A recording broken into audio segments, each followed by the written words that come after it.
Você frequentemente tende a se preocupar com o futuro, a querer prever o futuro, e nisso você se concentra excessivamente em possíveis resultados negativos das situações, muitas vezes imaginando os piores cenários. Frequentemente, você chega à conclusão de que as coisas na sua vida inevitavelmente darão errado. Frequentemente se sente ansioso, com medo, oprimido por pensamentos negativos e acredita que não consegue ter controle sobre nada e nem capacidade de lidar com tanta coisa ruim que está prestes a acontecer? Bom, então talvez você esteja catastrofizando.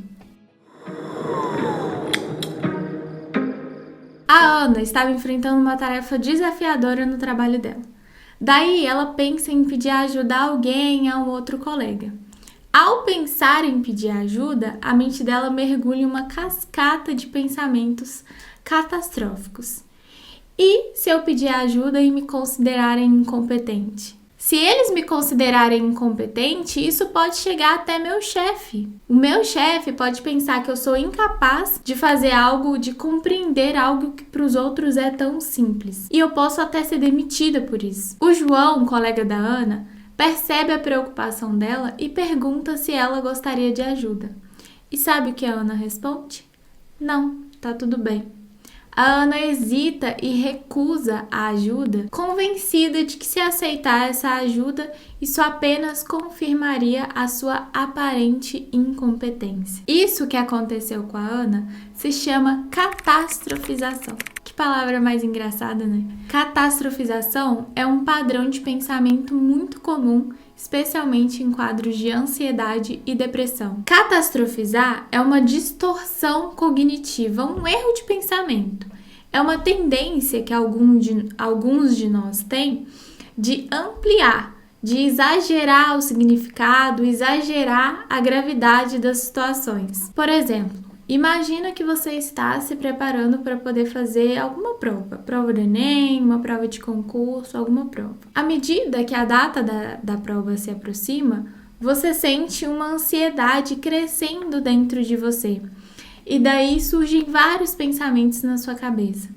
Será que eu vou conseguir? Será que eu estudei o bastante, mesmo sabendo que você se dedicou o ano inteiro? E essa autocrítica vai se intensificando e você começa a duvidar das suas próprias habilidades, questionando que a prova é difícil demais, que se você não passar nessa prova, que você é burro, se você não conseguir uma boa pontuação, que essa prova é muito difícil, que você não teria capacidade de conseguir, de tirar uma boa nota, que você nunca vai conseguir ter uma profissão legal, que você nunca vai melhorar de vida e daí vai só piorando os pensamentos que você vai tendo. Catastrofizar é isso, é sempre imaginar o pior. É pegar uma situação difícil e interpretar que ela vai ser horrível, que vai ser pior ainda.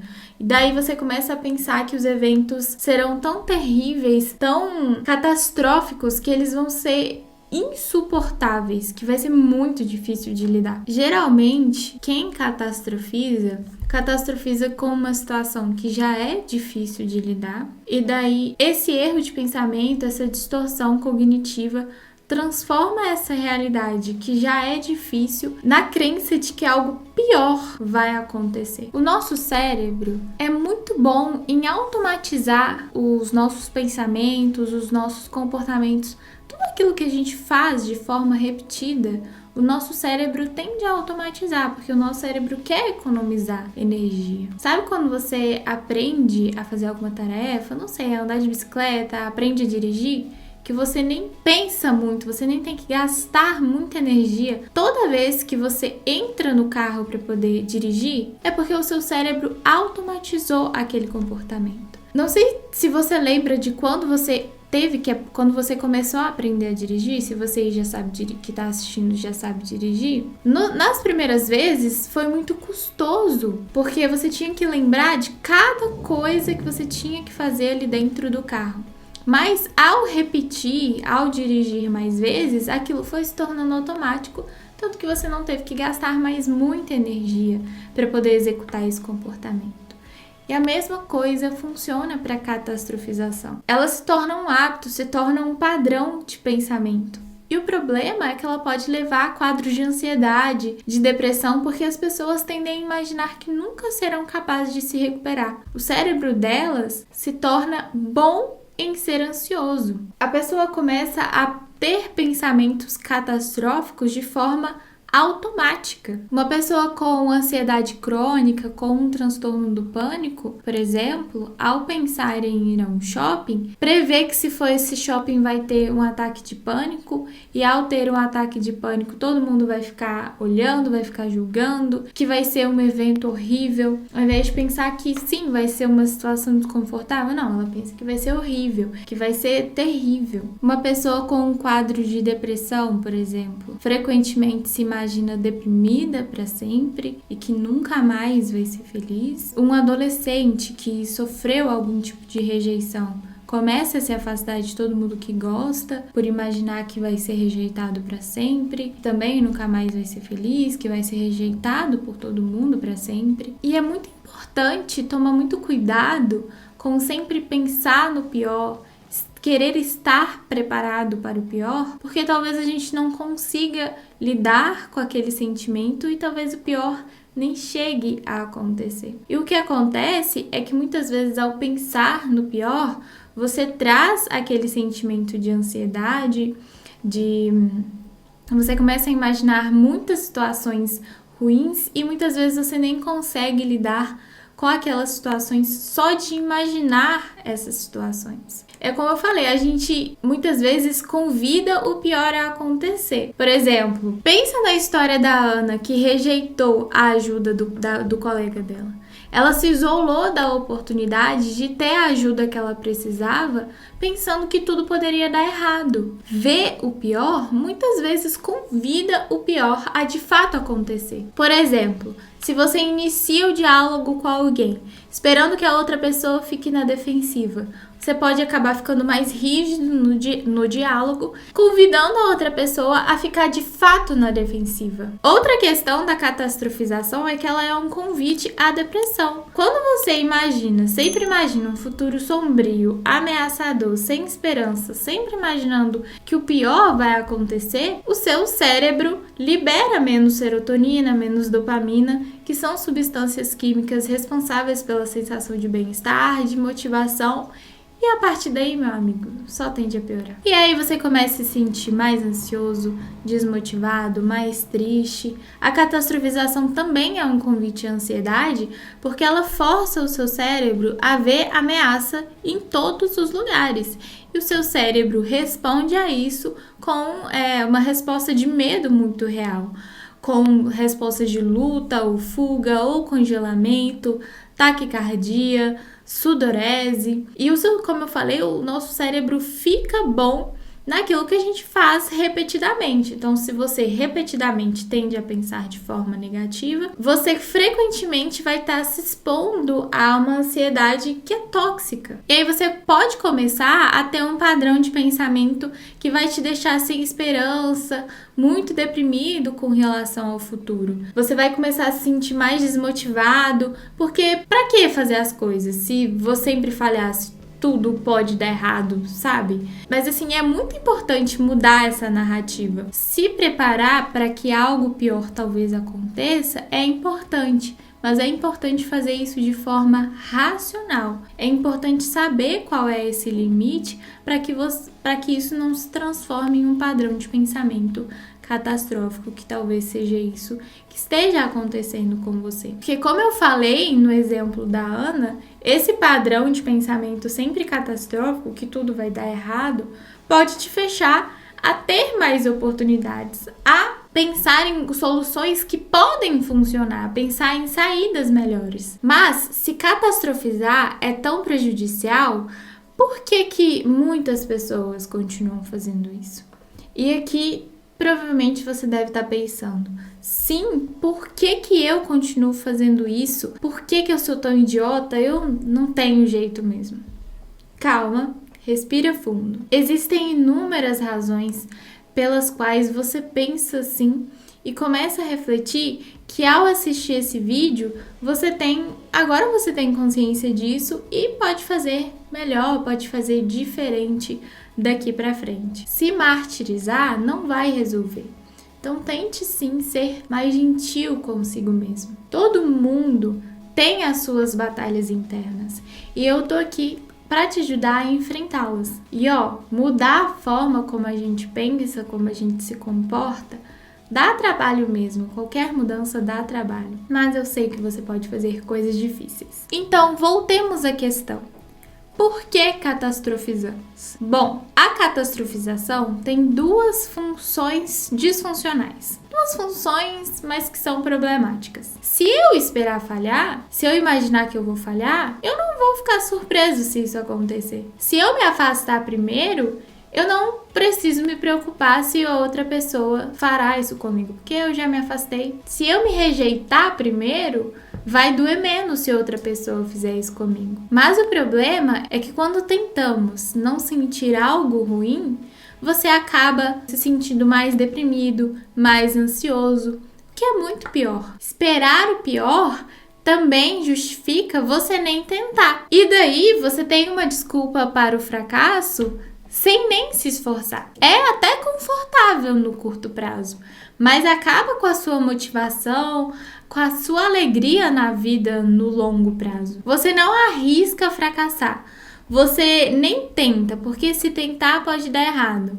Mas daí você nem se dá a chance de conseguir. Daí você perde a oportunidade de conseguir, de ter sucesso em algo. Não, eu não vou naquela entrevista de emprego porque pode correr o risco de eu não passar. Mas daí você nem se dá a chance de conseguir o emprego. E outra função disfuncional é que talvez você tenha esse padrão de pensamento, talvez você pense dessa forma, porque você aprendeu que a melhor motivação é o medo. Que para se motivar a estudar, a trabalhar, a fazer alguma coisa, você tem que prever que tudo vai dar errado, que se não fizer tudo vai dar errado, onde que aquilo vai dar errado. Não, eu tenho que estudar, eu tenho que trabalhar para não ser um Zé Ninguém na vida. Ok, medo como motivação funciona, mas no curto prazo. No longo prazo, te deixa mais ansioso, mais deprimido, sobrecarregado, menos funcional. Nós ou os nossos pais podem ter usado o medo no passado como um forte motivador, mas ele definitivamente não é uma fonte sustentável de motivação. Seu cérebro aprende esse padrão de pensamento. Você tende a ficar mais ansioso, mais deprimido. Se motivar pelo medo pode bloquear sua criatividade, sua capacidade de inovação, já que você fica mais focado em evitar problemas. Você tende a produzir um trabalho de menor qualidade, fica menos produtivo, porque você fica mais preocupado em evitar erros do que alcançar resultados significativos. Ok, Anne, já entendi. Mas então, como parar de catastrofizar? Primeiro, comece com uma boa noite de descanso. Quando estamos privados de sono, ficamos mais sensíveis, menos resilientes diante dos problemas naturais da vida, mais estressados e, consequentemente, não lidamos muito bem com esses problemas. Quando você descansa, você tem uma melhor capacidade de lidar com estes desafios, de raciocinar melhor sobre eles. Então, assim, cuide do seu sono.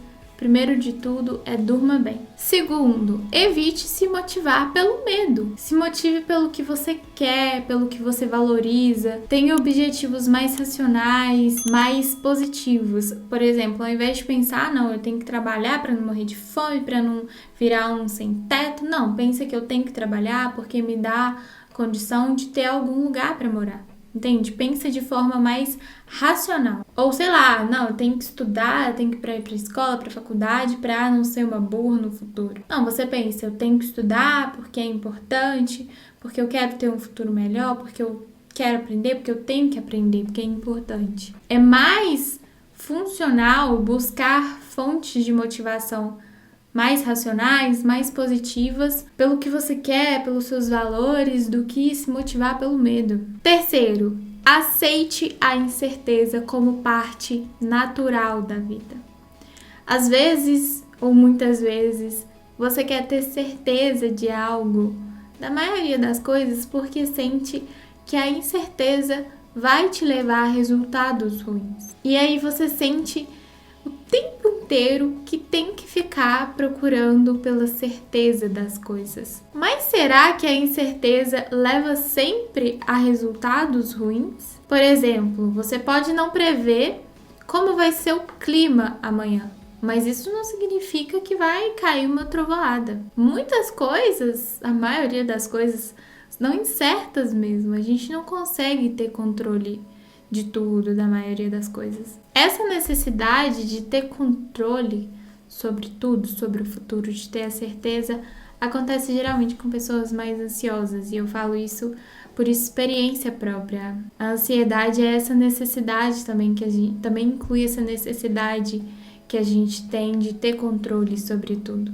Talvez seja difícil para você tolerar dúvidas, especialmente quando você acha que tem que ser capaz de prever o que vai acontecer no futuro com 100% de confiança, sabe? Mas não existem muitas certezas no mundo que é incerto. Não existem muitas certezas num mundo que está em constante mudança. Afinal, existe alguma coisa que você tem certeza absoluta? Você pode até ter um palpite assim sobre as coisas na vida, mas você não sabe o que a outra pessoa do seu lado vai te dizer, como ela vai se sentir, se seu carro vai quebrar, se você vai perder seu emprego. Aceite que vão existir algumas incertezas na vida. E aceite também que essas incertezas vão vir acompanhadas de uma ansiedade, mas que também é natural. A vida é de fato desconfortável em alguns momentos. Quarto,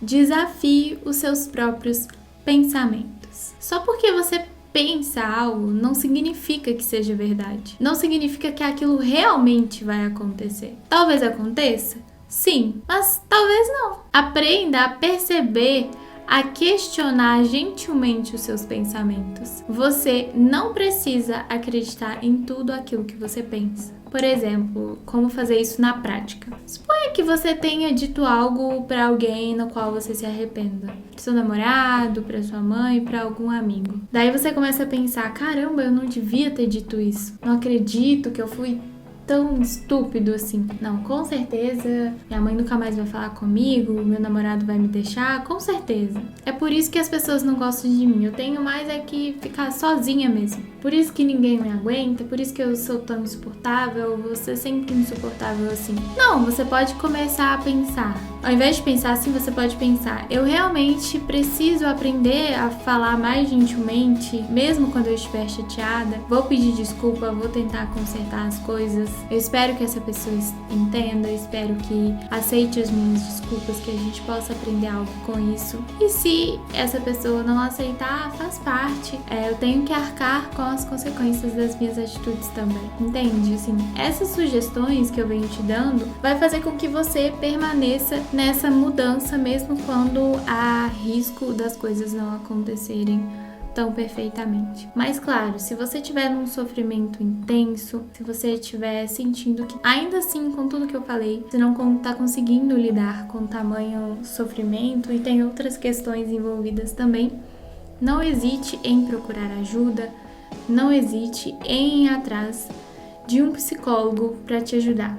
Muitas vezes a gente não consegue lidar com os nossos próprios problemas sozinho mesmo. Mas assim, à medida que nós aceitamos a vida como ela é, com os erros, com os acertos, com altos e baixos, a gente consegue viver melhor, a gente aprende a viver ali com alguns riscos e aí você com certeza dá a chance de coisas boas acontecerem com você. Bom, eu espero que eu tenha te ajudado. Não esquece de se inscrever no canal, de curtir o vídeo e também de mandar esse vídeo para aquela pessoa que você sabe que está precisando aprender isso aqui, tudo isso que eu ensinei aqui nesse vídeo. Muito obrigada pela sua atenção até aqui, se cuida e até o próximo vídeo.